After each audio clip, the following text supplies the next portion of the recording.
Hey Waffle Gang, I do hope you are well. My name is Mark and today we're checking out some more Reddit stories, and if you do love a Reddit story, why not consider hitting that like, subscribe, maybe that notification bell too, and let's crack on with today's first story. Much love guys. Now today's first story comes from Durfboy1262 and it says, am I the arsehole? Parents bought younger sister with serious issues a 25k car for Christmas, while all I got was a phone case. Been needing a car for a couple of years. Parents promised one, but gave her one instead. In my family, there are 2 kids, sister and I, and my parents. Christmas was coming up and I've been wanting a car for about a year now because I've obviously gotten my green peas, Australian thing that you can get when you're older than 18. My parents have mentioned in the past the idea of me paying for half and they cover the other half of a car. Under total 10k Australian dollars. I can afford this. I've saved most of my money from the 2 jobs I've kept since I was 14. So no biggie. I've also been relying on my mum to drive me to work for the last 4 years. So it was a smart move on their end rather than driving me the 30 minutes each way every shift I've got. My sister has just turned 17. Which is when you can get your red peas in Australia. She's never had a job and has no money saved whatsoever. I love her a lot, but she's made some questionable decisions towards her future lately. But that's a separate story. My parents haven't seemed to care as much as they probably should have about these things, and are acting like everything's normal and all good. With Christmas coming up at the time and my birthday in early January, I thought this might be the time my parents get me the car I've wanted for the last year, as they've mentioned this idea for the last couple of months. I'm obviously excited the week leading up to Christmas, wondering what type of car they've bought or what they're looking at. I wake up Christmas Day around 10 AM to the sound of my younger sister crying, but in a happy way. I'm excited for her as she's obviously gotten something she's wanted. I walk downstairs and no one's at the Christmas tree, but a present with my name is sitting there. I figure I'll come back to it after I find my parents. Check the front door and it's wide open. Walk out to the driveway to see a brand new blue Hyundai i30 sitting in the driveway with a big ribbon on the front. Around 25k. My sister is at the side of it crying with my parents' arms around her. I ask who it's for and my parents tell me her. I probably could have handled this better, but I stormed back into the house, closed my door and stayed in there for the rest of the day. Didn't go with my family to see anyone else for Christmas because of how annoyed I was. My parents asked me why I did that when they got home. So I asked them why they bought her a car before me, who's older, willing to pay half, had a job, goes to school and has a stable plan for the future. They don't have an answer to that one, so they just stay quiet and after a couple of minutes of awkward silence, they walk out. By this point, I had forgotten about the present they left under the tree downstairs, so I walked down to open it, and it's a new phone case from eBay, something I had no use for. I can't get over what they've done. Am I the arsehole? Zitra says, not the arsehole. Everyone will be pissed at these disproportionate gifts. However, your birthday is in early January. Could they be planning on getting you a car for your birthday? Opie says, that could be a possibility. I'll have to wait and see on that one. But now that I've thought about it more and that this has happened, I've realized the favoritism has been clear all through my life. She's always gotten the better version of everything. Their time and affection. They easily dedicate more of their time to her overall, despite being essentially a dropkick.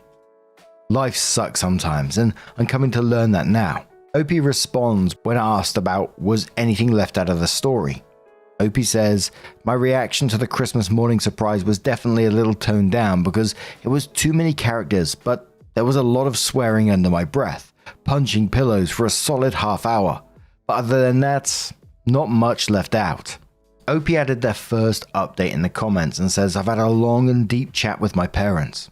I've told them exactly how I feel and reminded them about what they promised. They sounded apologetic, and I think maybe they're starting to understand my point of view a bit more. They said they didn't want to ruin anything but wait until my birthday and see what happens. However, I feel like this wasn't their intention all along, and they only said that to get me back on their side. I'll wait and see how it all turns out, but only time can tell. Thanks for all the comments and upvotes. I'm trying my best to reply to as many as possible, but it's gonna take some time. I hope everyone has a great holiday, and I'll update mid-Jan when I know the final outcome. Opie adds another update and says update. So my birthday was the 11th of January. My parents were seeming nicer than usual the entire week beforehand, which might be because they had some time off work or they had a surprise. The outcome was somewhere in the middle of what I was expecting though. On my birthday, they told me that they were sorry for buying my sister a car for Christmas when I deserved one and really needed it more than her. So they told me that they'd given me $10,000 to be able to afford something I'd really like and enjoy taking care of, and also to drive to and from work, to school/uni and everything else. The outcome couldn't have really been much better than this one, especially since they originally said they'd help with the $5,000 towards the car I want. So I'm pretty happy with it. Not going to complain anymore about the situation. I just hope they stop the favoritism and obvious extra love and support they gave to my sister all this time. Thanks for all the support on the original post. I think we're around 7.7k upvotes as of now, which is pretty good. And thanks for all the messages with advice on the situation. Edit, the 10k upvotes make up for the 10k difference in money. Thanks everyone. And this all just felt bitter-sweet for me. You know, OP got some money towards their car, which they seem happy about, but I think in the grand scheme of things, the favoritism hasn't stopped. And OP knows this, and it's just like this is the best of a shitty situation. That's kind of how it felt to me anyway, which is really sad. But what do you guys make of this situation? Let us know your thoughts down in the comments below. And let's move on to another story. Now, our next story comes from Particular Anxious 20, who says, "Am I the arsehole for skipping my friend's birthday without warning because his girlfriend calls me the typical GBF?" Miles and I have known each other since we were 2 because our parents are best friends. Now, I would not say Miles is my best friend. He's a good friend and we do hang out on occasion, but see each other on all major holidays because of our parents. We're in our early 20s. The problem started because of a dumb childhood memory. When we were 8, we had a wedding play on school aftercare. I played the bride and Miles played the groom. It was a play with horrible songs and uncoordinated kids. Obviously, our parents made pictures and videos of that, and we each have one picture on our family picture walls. Miles is dating Lindy. They met 3 years ago and started dating last year. Lindy does not like me. So every time we coincided a celebration, she made a comment about me being the typical girl best friend. She one time said that I secretly wanted to sleep with Miles. I have no clue where she got that impression from. Miles and I have different friend groups and schedules. Besides the monthly catch up over food, we didn't really meet that much. Things got worse when Lindy saw the wedding play picture. The comments just got more. She even started DMing me on Instagram saying she knew what game I was playing. I talked to Miles once about this and he told me to give her time. So his birthday was on Saturday and I was invited. Lindy wrote me saying something along the lines that she was going to supervise me.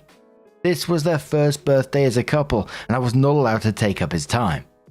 I was honestly just fed up. I tried talking to Miles once more, but he said the same thing. So I just skipped out. When the party started, I wrote a quick sorry I can't come and told him my mother was going to bring his present. Now he is upset with me for missing his birthday. Lindy is mad that I made it all about myself and my parents are upset I missed a family function. Am I the arsehole? Edit.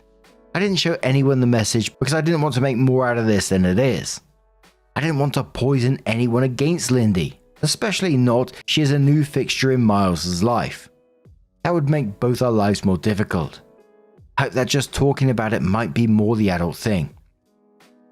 My parents are not mad at me or blowing up my phone, a la Reddit fashion. They and Miles' parents were just bummed out that this was the first birthday that I ever missed. As to why she is jealous, I have no idea. neither of our parents ever wanted us to get together. There were no jokes or anything about it. I think they also never would want that. The wedding play picture is in the living rooms because they loved the picture and it was our first play. OP's first update says, I will update you in the first part and clarify some things later. After my post, I talked to Miles. At first, he was kind of mad and thought I'd been blowing things out of proportion. Some more details are in my last post. We came to the conclusion of taking more distance while he figures that all out, mainly because I did not want the added stress of petty drama. Then I talked to my parents and explained to them what was going on. They were really upset by how Lindy treated me. Obviously, they weren't going to get involved, but it was nice to get that off my chest. Then nothing else happened until Tuesday evening. Wednesday was a holiday, so some of my friends took the opportunity to go to an Irish pub to do karaoke. At some point, my best friend and I went to pee and touch up our makeup. Then Lindy and one of her friends walked in and kind of cornered us. It wasn't pretty. They stared, loudly talking about man stealing bitches, and how some women were just born to be homewreckers. And imagine being pathetic enough to pretend to be a guy's friend to fuck him, and how pick-me's are the worst. They kept kind of edging us physically into the part where the hand dryers were, while pretending we were not there. Until my best friend had had enough and just pushed through them while pulling me behind her. We were almost at our table when Lindy went right behind me and pulled my hair, so I fell backwards onto like a metallic piece where you were supposed to put your feet on. It hurt so bad that I started to see white, and then a girl next to Lindy poured beer on me. I cannot really tell you what happened, but there was a scuffle, and someone dropped one of those heavy pint glasses on my head. The Lindys were taken away by police, and I was taken to the hospital. My parents were furious as Miles were present. They both came to the hospital, and I was severely concussed. My nose was fractured, and the worst thing is that I have a hairline fracture in my back. I stayed in the hospital till yesterday morning. Miles did try calling me a bunch. According to my parents, they told him not to visit me right now. I did get an official notice saying that apparently there was now a legal case open against Lindy and one other girl for not only assault, but also public disturbance in the bar. So now I have to deal with all that legally. I finally talked to Miles, and long story short, those of you saying Lindy was isolating him was a sign that an abusive relationship was right. He told me all the things she said to him to make him feel awful. She would freak out about anything in her life and would take it out on him. She would scratch him and bite him when she was mad. Our talk ended with both of us crying and apologizing. We will be closer again. At least we can talk about these things more often. He broke up with her and is hiding at my parents' house. So that's it for now. OP then came in with another update and says, I'll update immediately and go into details later. There has been an official court date set for my process against Lindy. It took 2 months to get and is another 3 months out, but something is something. Our lawyer said that Lindy is probably not going to jail as she is a first-time offender. If she's going to jail, it would be no more than 3 months. Most likely she's got to pay a fee of 100 days of her income or something like that. I'll let my father deal with this 100% because I have no head for it. There is a second lawsuit going on at the same time, as I am legally chronically ill. The hairline fracture was not a passing thing but developed. I am daily in pain. Not every day is bad, but not a day passes where I'm not in at least a 2 on the pain scale. As a result, I've not been able to work. Right now, my insurance pays 75% of my former income, and my workplace covers the rest. But I'm probably going to get fired. So my insurance filed a claim against Lindy to pay my lost wages. I am right now not in contact with Miles. I tried to be supportive, but being disabled by his jealous ex-girlfriend made me bitter against him. He was a victim, but now I can't live my life, and I blame him partly for that. I'm in therapy to work through all of that and have taken up some new hobbies. I've started to write more and am looking into courses or online classes. Miles's parents have been apologetic and have supported me a lot. His mother has been a saint. She volunteered to drive me everywhere, and I've actually become friends with her. We even went to see Deadpool and Wolverine. She is a stay-at-home wife, so we have a lot of time. One of Lindy's friends reached out through my lawyer, offering a testimony against her own friend. She also sent a letter apologizing. To make it short, Lindy had told them I was bullying her and that Miles had once already cheated on her with me. So that's where we're at right now. Take care and shield your back. Then OP came in with what was their final update and says, "Hi everyone, things have finally settled enough for me to share an update. The court case is over. Lindy was sentenced to actual prison time, and none of it is suspended. She also had to pay restitution for my medical expenses, lost wages, and pain and suffering. The court didn't miss a thing. They went through all the evidence, the testimonies, and even the messages, and it was clear who was at fault. I cannot tell you how much of a relief it is." During the trial, Lindy claimed I'd been bullying her and that I planned the pub incident to ambush her in the bathroom where there were no cameras. She said I struck first. 2 of her friends backed her up, but the third one, who was also part of the attack, ended up telling the truth to avoid harsher punishment. It was obvious their stories didn't line up, and when the outside CCTV footage and witnesses from the pub were brought in, a whole narrative fell apart.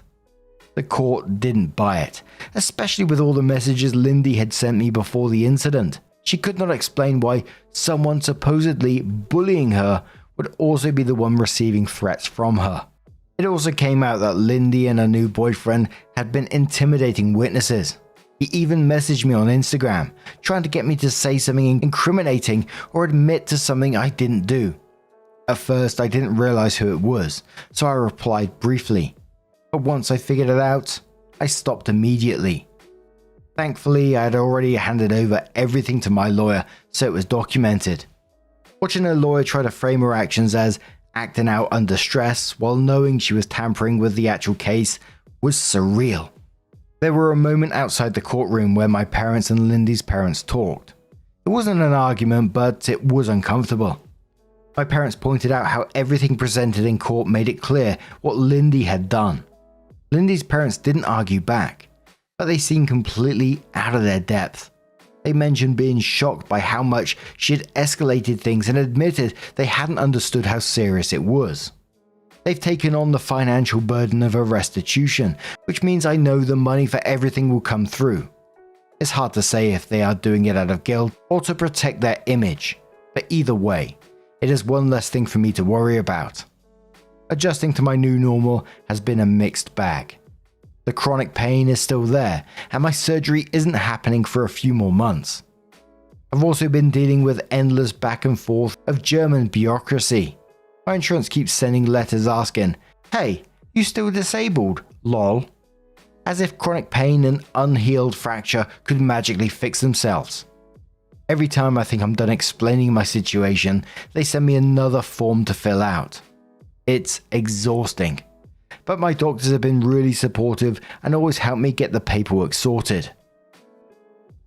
Some days are harder than others, and there are moments when I feel sad about how much my life has changed. A few months ago, I was stuck in that sadness, angry all the time, and constantly thinking about how unfair this all is.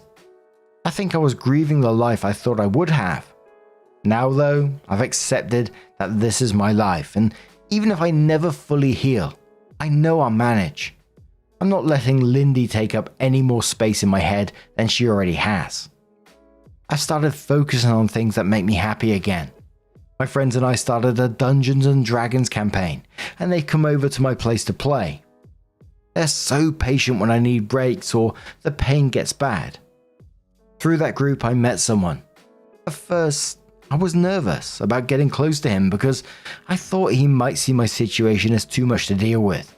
But he's been amazing. He drives me to appointments, brings me groceries once a week, and has never made me feel like a burden.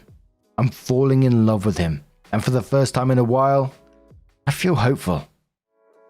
I've also been keeping my mind busy with the courses and finally rewatched all of How I Met Your Mother. Sometimes I catch myself comparing my old life to this one, and it makes me sad. but I don't stay in that feeling as long as I used to. I've started finding a balance between moving forward and letting myself feel everything that comes with this new chapter. I've distanced myself from Miles' parents. They were wonderful to me, but I've realized he needs their support now, more than I do, and it should be undivided. I still don't know if I can forgive him. To this day, I haven't. Thank you to everyone who supported me through all of this. It's been a long road, but I feel like I'm on the other side of it. Take care of yourselves and hold on to people that make your life lighter. They make all the difference. And if I'm being 100% honest, that I don't blame OP for not forgiving Miles in this situation. I get 100% he was a victim of what was going on here. Absolutely. But also the inaction enabled Lindy's behavior until it actually became violent in this. And OP is going to be dealing with that for the rest of their life. And I'm glad that OP is able to rebuild their life, focusing on rebuilding it, and rather than dwelling in the bitterness. Everything that happened is admirable. It's got to be said. And let's face it, what happened in the early part of the story was absolutely horrific, what happened to OP. And I don't want to play it down to just like mean girl behavior, because it feels like in some ways that's playing it down, because it was so much more than that. It almost felt really calculated in some ways. And like we said before, OP's going to suffer for the rest of their lives for what they actually did. But now I'm going to turn this one to you guys. What do you guys make of this situation? Let us know your thoughts down in the comments below. And just a huge thank you for being here today, getting involved in the stories, your love, your support, your time. It always means the absolute world to me. So thank you so much. And hopefully I'll see you in the next one. Take care and much love.